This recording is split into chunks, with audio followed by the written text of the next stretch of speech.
peu avant la guerre de 39, Monsieur Hakim, producteur, eut l'idée de tourner La Bête humaine. Il pressentit Gabin pour jouer le rôle principal. Gabin, enfin je ne sais pas si Hakim et Gabin sont venus directement à moi, mais enfin en tout cas Gabin a demandé que ce soit moi qui assure la mise en scène de ce film. Alors Gabin est venu me trouver, Hakim est venu me trouver.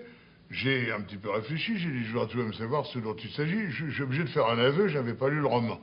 Je l'ai très vite parcouru, ça m'a semblé passionnant, et j'ai dit, ben, c'est entendu, allons-y. Alors il fallait commencer tout de suite. Je suis très fier d'un exploit sportif qui consiste en ceci. J'ai écrit le scénario en 12 jours, ce qui n'est pas si mal. Ma secrétaire avait mal au bout des doigts à force de taper. Puis alors j'ai apporté ce scénario, d'ailleurs qu'on n'a pas suivi, j'ai mieux vous le dire tout de suite, mais enfin il était là, et ça fait toujours très bien d'avoir un scénario quand on commence un film. Et nous avons commencé la préparation. Pour cette préparation, Gabin et moi avons demandé de savoir à peu près ce que c'est qu'un chemin de fer, ce que c'est qu'une locomotive, étant donné que cette locomotive est un des personnages les plus importants du film.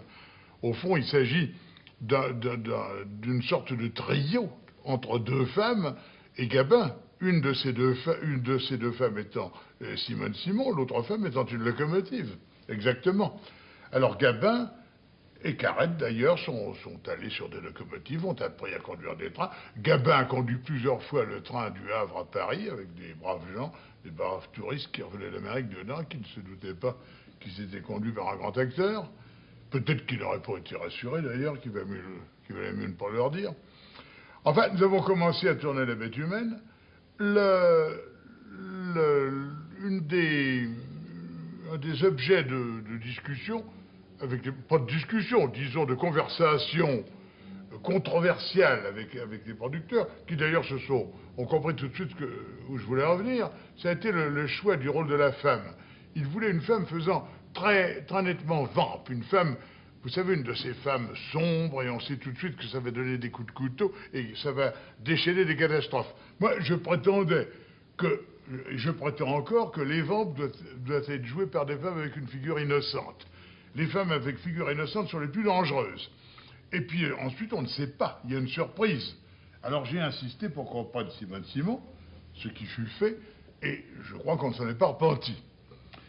La Bête humaine a été un film assez difficile à tourner, puisque ça se passe très souvent sur des locomotives, et on ne tourne pas sur une locomotive comme on tourne dans un studio. Alors, on a eu toute une installation. Je dois dire que les chemins de fer de l'État ont été merveilleux, ils nous ont aidés.